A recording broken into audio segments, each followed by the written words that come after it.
and welcome to Live Parkinson's, Live an Exceptional Life.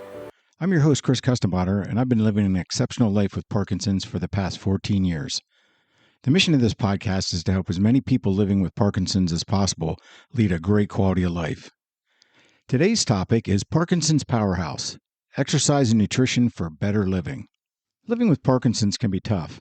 I've been living with Parkinson's for 14 years and can tell you it definitely provides daily challenges to overcome.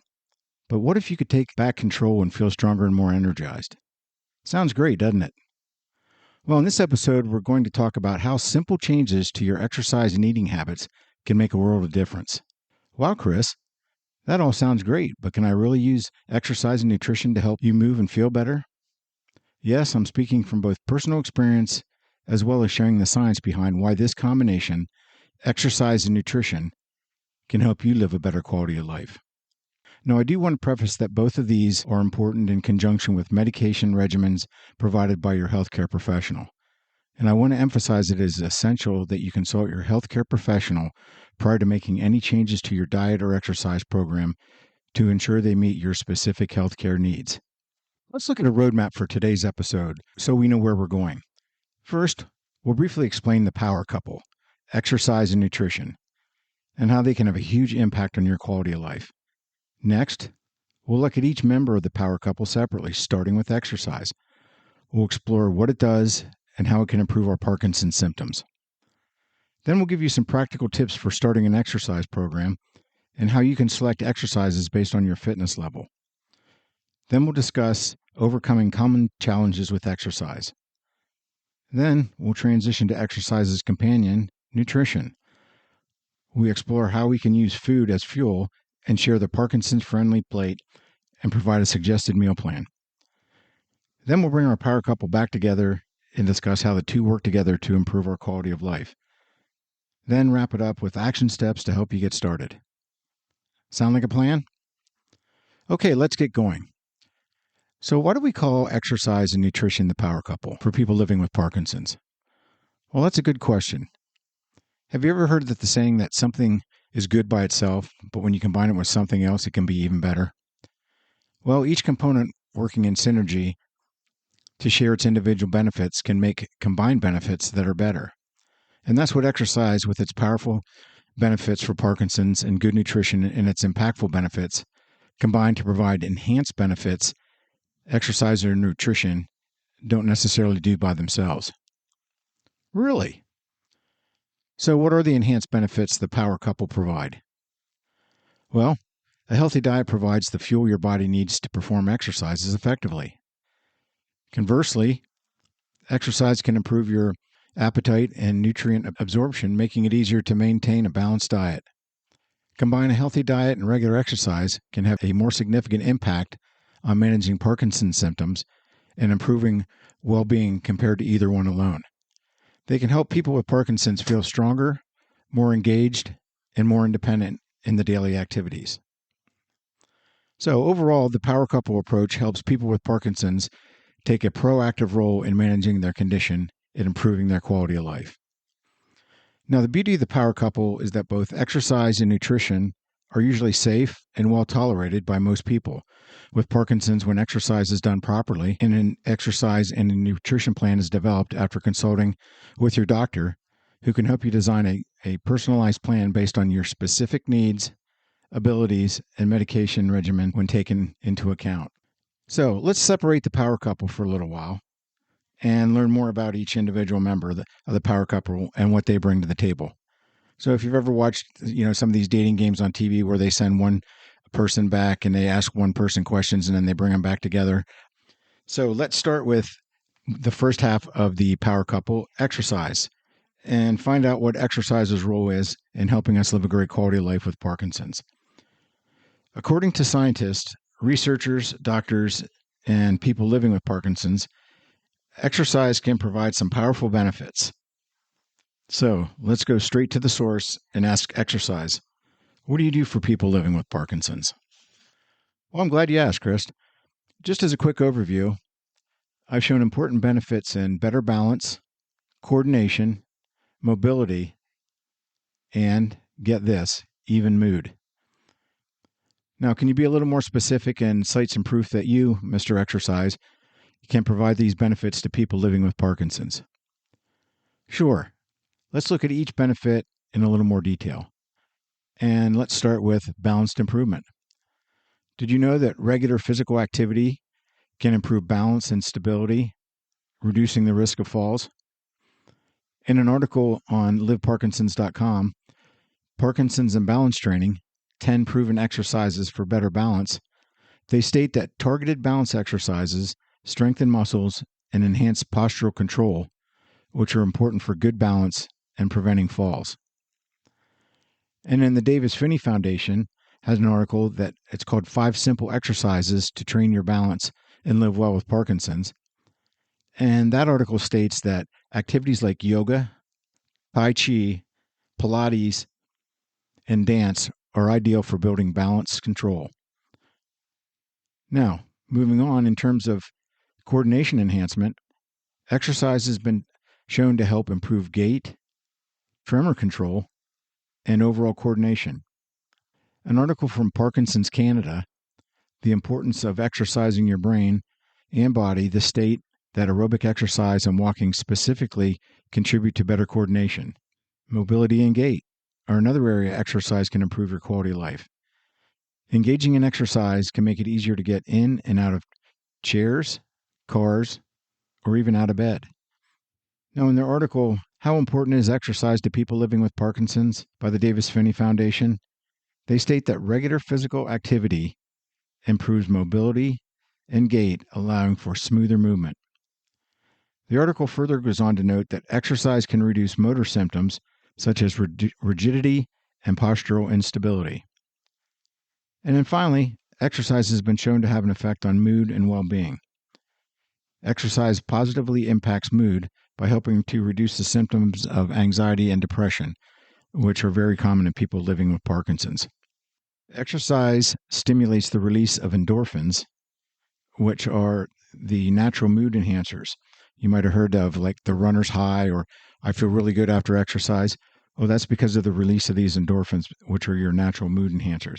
So engaging in physical activity improves your overall well-being and your quality of life because it helps give you a sense of accomplishment and purpose. And then exercise can also provide some social interaction. You know, if you attend group exercise classes or activities that promote exercise, maybe you walk in a walking group or you walk with friends, all those things help to promote social interaction. I do a momentum class for people with Parkinson's and other neurological disorders, and a couple other group exercise classes like a spin class and a soul fusion class. And all those give me the opportunity to improve my social interaction with people. Now, social engagement contributes to better emotional health, and exercise can help us reduce our stress. A lot of times you feel stressed and you go out and go for a nice long walk and you notice that you don't seem as stressed. That's because you're releasing those endorphins, and then plus it gives you time to think through some of the issues that you might be stressed about. And then exercise helps to manage stress by reducing cortisol levels and provides an outlet for emotional tension. So let's talk a little bit now about on how exercise potentially impacts your dopamine production and your brain health. Now, those of us living with Parkinson's are familiar with dopamine and the need for us to replace the dopamine that we're not producing. So let's talk about the exact way exercise impacts dopamine production in Parkinson's. Now, it's still being explored by researchers, so there's no definitive answer yet. However, there is evidence that suggests a positive connection. So what is dopamine and what is its role in Parkinson's? Well, dopamine is a neurotransmitter that plays a crucial role in movement, motivation, and rewards processing. So, a lot of times people, if they hear a ding on their cell phone, they immediately look and, I've got a text message or an email. That's a lot of times they're getting a shot of dopamine and that's, it's a reward. Oh, look, someone's contacting me. Now in Parkinson's, dopamine producing cells in the brain degenerate, leading to tremors, stiffness, and difficulty with movement. So how does exercise play a role with dopamine? Well, exercise is known to trigger the release of dopamine and other neurotransmitters like endorphins in healthy individuals. While the mechanism isn't totally understood, Studies suggest exercise may, and that's the key word, may increase the availability of dopamine receptors in the brain, allowing existing dopamine to work more effectively. Now, the increased dopamine activity by exercising may contribute to improved brain health in people with Parkinson's. This can lead to better motor function, coordination, and potentially even cognitive benefits. Now, I do want to stress that exercise isn't a cure for Parkinson's, but it can be a powerful tool for managing your symptoms and improving your quality of life. Now, the exact mechanisms by which exercise impacts dopamine in Parkinson's requires further research. Please consult your doctor before starting any new exercise program. Now, let's take a look at getting started with an exercise routine. One of the first things to consider when discussing exercise options with your doctor is your fitness level and your capabilities depending on your current medical condition. So, for instance, I'm almost 61 years old and I've been living with Parkinson's for 14 years. While I feel fairly fit and I exercise every day, but I'm not going to take up running. First of all, my doctor would probably tell me that I would potentially fall and hurt myself. And secondly, I really don't enjoy running. To me, when I see an advertisement for a 3 or 5 mile, quote, fun run, I think to myself, those words really don't go together, run and fun. At least I personally don't think so. Now, that leads me to my next point about exercise. Choose something you enjoy so that you stick with it. In order to reap the benefits of exercise, you need to do it on a consistent basis. So if you like to walk, then include walking, but also try to include as many different activities as possible that you enjoy so that you work different muscle groups and you work on different things that are going to help your Parkinson's symptoms like strength training, balance and flexibility, and other types of exercise. So you may like to walk, maybe take up dancing as a way to help you with your balance, or Tai Chi to help with balance. You may do some light strength training to increase your strength and help to improve your flexibility and build your core muscles. So pick things that you like to do, but also try to pick a variety of things as well that are going to benefit you across the long run. Now, when you select exercises that add variety into your exercise program, one of the things it does, it helps prevent boredom. And number two, choosing a number of activities can provide different benefits, as I just mentioned. And so try to incorporate as many things as you can, and then mix those up during the week. So maybe Monday, Wednesday, Friday, you go for a walk with a friend, and then maybe Tuesday, Thursday, you do some weight and strength training, and then maybe on Saturday you do a dance class, or throw in a water fitness class as well. So there's a lot of different things out there. And one of the other benefits is some of the exercises that you do also are going to help to build your cardiovascular conditioning. So that's going to strengthen your heart and your lungs. So what are some of the fun choices of exercise available to you? Well, that's a good question. Walking, that's a great form of exercise that anyone can do. And you can do it by yourself, you can do it with a friend, or you can even join a walking group. That's one of the benefits of walking. You don't need a lot of fancy equipment to walk. All you need is a pair of sneakers and maybe some shorts or sweatpants and a light jacket, and you lace those up. You either go by yourself and listen to music or a podcast, or you go with a friend or join a walking group.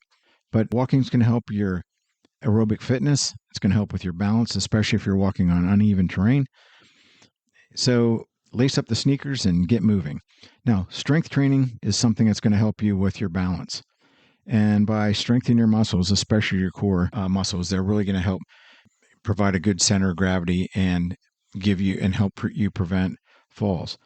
Now, a lot of times when I say strength training, a lot of times people picture the people in the gym that are lifting these heavy weights and grunting and then slamming the weights on the floor. But, don't be intimidated with strength training. You don't have to be lifting heavy weights to increase your strength. Me personally now, I use lighter weights, but I do a lot more repetitions. So, don't let the bodybuilders intimidate you. Your doctor and a certified fitness trainer can help you design a strength training program that's appropriate for your particular needs. But, light weights and more repetitions and a variety of different strength exercises is going to really help you in the long run with some of your Parkinson's symptoms. Now, some other activities to consider are a swimming or an aquatics class, yoga or Tai Chi. They're great for flexibility and balance, dancing, and even boxing. There's a lot of Parkinson's rock-steady boxing courses out there that are available at some gyms. They're a great way not only for social interaction, but they're a great way to build your strength, balance, and cardiovascular fitness levels. Now, I wrote an article on liveparkinsons.com called Move Your Body, Fight Parkinson's, 5 Best Parkinson's Exercises to Improve Strength and Balance. So if you get a chance, go to liveparkinsons.com and check out the article. Now, my point is, don't be afraid to experiment and try new things. For example, I mentioned earlier that I participate in a Parkinson's class called Momentum. Now, several of my friends in the class have really come a long way, and they've tried new types of exercise, and they really enjoy them. My friend Andy takes boxing lessons and said it really helps him with his balance, confidence, and strength. Donna takes a class called Soul Fusion, which is a mix of yoga, strength, and Pilates. Another friend, Steve, does pickleball.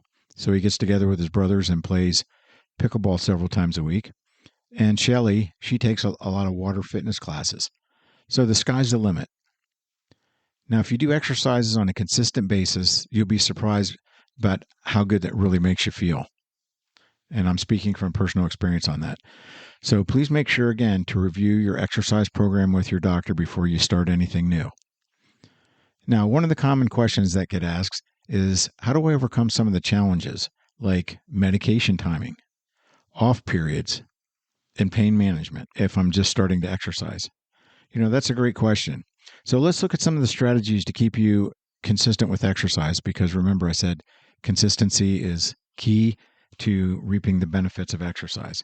So let's start with medication timing. You want to try to plan your exercise around medication peaks. The benefit of exercise are often maximized when your medication is working optimally. So try to schedule your exercise sessions around when your medication is at its peak effectiveness. And then discuss exercise goals and plans with your doctor. They may be able to help adjust your medication schedule slightly to better align your medication to your planned exercise times. Now, in terms of off days or off times or off periods, of course, they're everyone's favorite that live with Parkinson's. First thing you want to do is listen to your body. Now, as we all know, Parkinson's symptoms can fluctuate throughout the day. Off days or off times are when the medications aren't working as well as they should be, or they're wearing off, which can cause tremors, stiffness, or slowness. So when you're having off periods, focus on low impact activities. So do things like gentle stretching or walking at a slower pace. Don't force yourself through a strenuous workout on an off day. If you can, try something that requires less physical exertion. Maybe try a Tai Chi class or a water fitness class that involves a lot of stretching, maybe a tone and fit water class. And then finally, in terms of pain management, to help alleviate some of the pain, always do a warm up and a cool down. Now, they're essential. I played a lot of sports in my life, and we always, at the beginning of practice, we always warmed up, and at the end of practice, we always cooled down. And both a proper warm up and a cool down of stretching afterwards is going to help you prepare your muscles and joints for activity, and it's also going to help reduce stiffness after you're done exercising. So pick low-impact exercises that are less likely to cause pain, such as swimming or cycling, and walking, especially if you do it on soft surfaces. Now remember, pain's a signal from your body. If you're experiencing sharp pain during exercise, stop exercising and talk to your doctor. Just remember, when you're starting any new exercise program, always start out slow and then gradually increase the intensity and duration. All right, let's switch gears now, because we've certainly learned a lot about exercise. Now let's turn our attention to the other side of the Parkinson's power couple, which is nutrition. And let's start the nutrition talk by talking about food as fuel. Now, did you know that proper nutrition plays a crucial role in managing Parkinson's disease symptoms and has a great impact on your overall health? Here are some of the key ways nutrition can benefit your Parkinson's journey. Number one, it can help you slow down your PD progression. Now, according to an article, Diet and Nutrition, by the Parkinson's Foundation, they say studies show that making targeted nutrition the mainstay of your meals may slow Parkinson's disease advancement. They say eating a whole food, plant-based diet has many benefits. The article says a diet that includes a variety of whole grains, fruits and vegetables, protein-rich foods can improve your overall health. They also say to include nuts, olive oil, fish, and eggs to provide beneficial fats in your diet as well. Another thing that nutrition can do to help you with your Parkinson's journey is provide sustained energy levels. A balanced diet provides essential nutrients for sustained energy. So whole grains, lean proteins, and fruit help you maintain energy levels throughout the day. And then in terms of gut health, a diet rich in fiber supports gut health. And one of the ways you can to include more fiber in your diet is to include whole grains, fruits, and vegetables to promote regular bowel movements and prevent constipation. So a lot of your cruciferous vegetables like broccoli and cauliflower and Brussels sprouts have a lot of fiber in them as well as do whole grains. So try to eat as much fiber as your stomach can tolerate, and that's going to help in the long run prevent constipation. And then medication absorption. Believe it or not, timing matters. Some PD medications are going to work best on an empty stomach, and others may need to be taken with food. So you want to discuss options with your doctor to optimize both the absorption and the effectiveness of your medications. Now, remember, small dietary changes can add up to significant benefits. So if you can, consult a registered dietitian for personalized guidance or ask your doctor. They'll give you some good information and help you design a well-balanced nutrition plan and offer some suggestions on what types of foods to include in your diet and what foods to tend to shy away from. So let's talk about a Parkinson's friendly plate and give you some practical advice to help you design some meals that can provide some maximum benefits in helping you with your Parkinson's symptoms. So if you close your eyes for a minute and imagine your plate being divided into sections. So half of the plate we're going to want to fill with a colorful variety of fruits and vegetables. Try to go with yellows, orange, red, purple, green.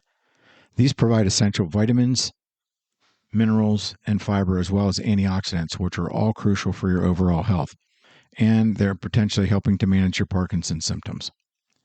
Okay, so now we have half our plate filled with fruits and vegetables. We're going to take another quarter of the plate, and we're going to want to dedicate that to whole grains. So we can choose things like brown rice, quinoa, whole wheat pasta, and whole wheat bread. There's some examples of whole grains that you're going to want to put on this quarter of the plate. And then whole grains are going to help provide sustained energy and fiber for gut health, as well as B vitamins, which are important for brain function. So that's one of the benefits of eating whole grains is most of them are either fortified with B vitamins. And then finally, the last quarter of your plate, you're going to want to fill with lean proteins like grilled chicken or fish, skinless white meat turkey, beans, lentils, or tofu. Now, personally, I'm not a fan of tofu, but that's an idiosyncrasy that I have. Protein is essential for muscle repair and maintenance, which is important for our bodies to deal with our Parkinson's symptoms. Okay, so now that we've made our Parkinson's friendly plate, so remember it's half of it's fruits and vegetables, a quarter of it's whole grains, and then the other quarter is lean proteins. So now that we've designed the plate, we're going to need something to wash it down and to help us stay hydrated. Now, one of the things I wanted to point out that hydration is really key, and I can't state that enough. Staying well hydrated is crucial for everyone, but especially for people with Parkinson's. Dehydration can worsen constipation, but it can also make fatigue, which is a common symptom, as well as constipation, but it can make those even worse. And if you experience fatigue, that's one of the last things you want to do is make it worse. So one of the ways you can make sure that you're stay well hydrated is you can aim for 8 glasses of water a day. And then try to include hydrating fruits and vegetables. So for instance, watermelon has a lot of water in it, as well as cucumber and celery. So if you can add that into your diet and then add some herbal teas or unsweetened beverages throughout the day to mix it up so that you just don't feel like, oh, I'm bored with water. That's another great way to get hydrated. But the one key thing that I did want to point out is the potential of certain foods to interact with your Parkinson's medications, and they can have an impact on the absorption of your medications. So, for instance, calcium-rich foods like milk and yogurt and cheese, try to limit those within 2 hours of taking if you take levodopa, because they can interfere with the absorption. So not saying don't eat those, but try to focus on those other times of the day when they're not necessarily taken near when you're taking your levodopa. And then high fiber foods in large amounts can also slightly delay the absorption of levodopa. So you want to try to aim for a moderate intake of fiber throughout the day instead of just trying to eat it all at one time. And then protein, as I mentioned, is important for muscle building and repair. And it's an important part of our diet. Excess protein consumption can slightly delay levodopa absorption as well. So try to space out protein intake throughout the day and try to avoid real high protein meals right before taking your medication. So you don't want to necessarily sit down and have a glass of milk and grilled chicken and some cheese, because that's going to, help slow down the absorption of your levodopa. Now, some additional things to consider about your nutrition program. One of the things that they always suggest is to read food labels. And some of the things you want to look for are added sugars, sodium, and unhealthy fats. And unhealthy fats would include trans fats and saturated fats. And then try to choose lower sodium and lower fat options when possible. And one of the other things that you hear quite often, and your doctor might say this as well, but limit processed foods, because they're really high in unhealthy fats, and typically they're loaded with sodium and added sugars. So they really don't provide much in terms of a benefit in terms of healthy nutrition. Now, try to focus on fresh, whole foods when possible. And then some people might want to consider small, frequent meals throughout the day instead of just sitting down and eating 3 large meals, because it can help aid in their digestion and help manage their blood sugar levels a little bit. Now, some diets to consider for review with your healthcare professional to see if they meet your specific health needs include the Mediterranean diet, and I've done a couple podcasts that included the Mediterranean diet. Another one is the MIND diet, and MIND stands for Mediterranean Intervention for Neurodegenerative Delay Diet. And DASH diet is another one to consider. But again, you want to make sure that you review those with your doctor, and they'll help you decide on which one is most appropriate for you. All right, now we've looked at each side of the Parkinson's power couple, exercise and nutrition. Now let's get ready to bring them back together. But before we do, I wanted to share an offer with you from audible.com. Audible lets you enjoy all of your audio entertainment in one place. You always find the best part of what you love or something new to discover. Audible offers a wide selection of audiobooks across every genre, from bestsellers and new releases to mysteries, thrillers, motivation, wellness, and more. Audible offers thousands of podcasts, from popular favorites to new series. As an Audible member, you can choose one title per month to keep from Audible's entire catalog, including latest bestsellers and new releases. You can download and stream Audible titles all you want. The Audible app makes it easy to listen anytime and anywhere.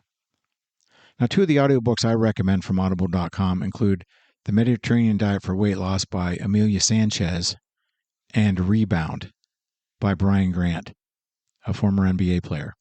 Now, new members can try audible.com for free for 30 days. To take advantage of the free 30-day trial of Audible and the first month's audiobook, visit www.audibletrial.com/exceptionallife. That's www.audibletrial.com audible.com/exceptionallife. I'll leave a link in the podcast description. Now, for complete honesty and transparency, if you do decide to sign up for the free 30-day trial with audible.com and the link that is in the podcast description, I receive a small commission from Audible, which I use to support this podcast. So if you decide to take advantage of the free 30-day trial of Audible, I thank you for supporting this podcast. All right, now let's bring our Parkinson's power couple back together and discuss how each of the separate benefits can work in synergy to help us on our Parkinson's journey. Exercise and nutrition are like a powerful duo, working together to enhance your quality of life. Now, they complement each other in several ways. One is they boost your energy levels. A balanced diet rich in whole foods is going to provide your body with essential nutrients it needs for energy production. And then the complex carbohydrates that you might get from some of the multi-grain breads and the 12-grain breads and some of the seeded breads, those offer sustained energy throughout your workout, while fruits and vegetables contribute essential vitamins and minerals for optimal cellular function. Now remember, regular physical activity improves insulin sensitivity and helps your body utilize glucose, or blood sugar, more effectively, leading to increased energy levels throughout the day. Another benefit when you put exercise and nutrition together is enhanced muscle function and recovery. Now, protein is crucial for both building and repairing muscle tissue. And consuming protein sources like chicken, fish, beans, and lentils, both before and after exercise, provides the building blocks needed for muscle repair and recovery. So a lot of times you hear trainers saying, well, I eat some protein, or I do a little protein shake before and after my workout. And one of the reasons they do that is for muscle repair and recovery. And then strength exercises build muscle mass and strength, which can improve your balance, your coordination, and your overall function in your daily activities. So exercise stimulates muscle protein stimulus, further promoting muscle repair. Another thing that the two do together is they can improve your mood and cognitive function. Now, certain foods are rich in antioxidants and B vitamins. Now, here's a little quiz for you. Do you remember which types of foods had the B vitamins? And both the antioxidants and B vitamins, which have been linked to improve mood and cognitive function.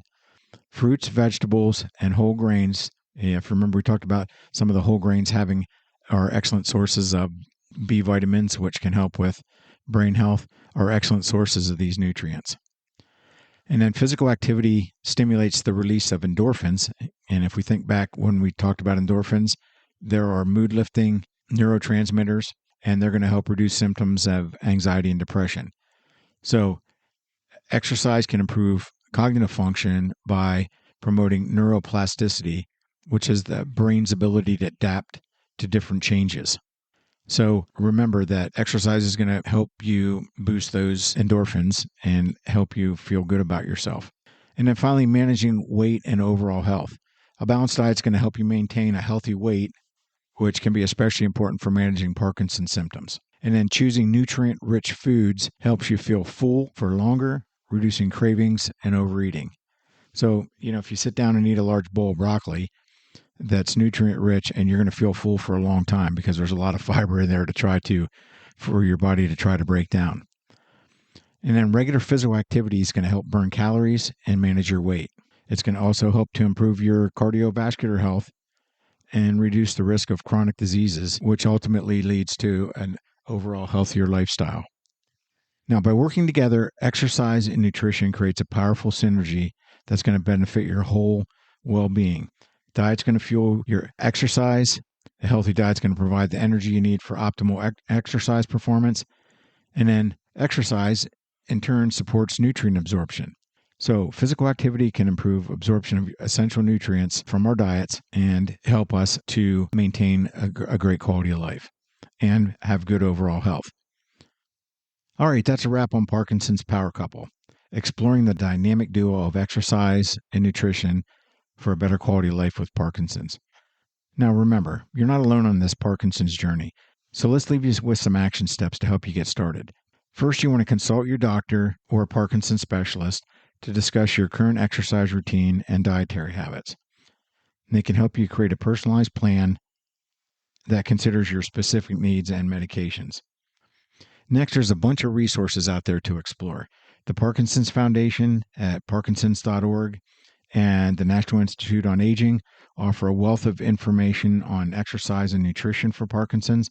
And then also check out the Michael J. Fox and Davis Phinney Foundation websites. They also have a lot of information on exercise and diet as well. Remember, you want to start small and celebrate your progress. Don't try to overhaul your entire lifestyle overnight. Remember, begin with small, manageable changes and then celebrate progress no matter how small. Take action, fuel your body with nourishing foods, and move your body regularly. If you have questions or want to share your success story, leave a comment. Click on the send a text message link in the product description. I'd love to hear from you. So if you have comments, questions, success stories, please make sure you click on that link and send a text message, and I'd be happy to hear from you. Now, as I close out, please visit liveparkinsons.com to sign up for the free monthly newsletter. You can also get some additional free resources on there. There's a free Parkinson's medication and symptom tracker that you can use to help prepare for your next doctor visit. There's a free resource for 9 balance exercises that you can do to help improve your balance. And then there's a Parkinson's resource guide that includes all the links to all the national, regional, and other Parkinson's organizations on exercise, nutrition, motivation, and social interaction. And then plus there's a number of articles that I've written on exercise, nutrition, motivation and optimism, and social interaction.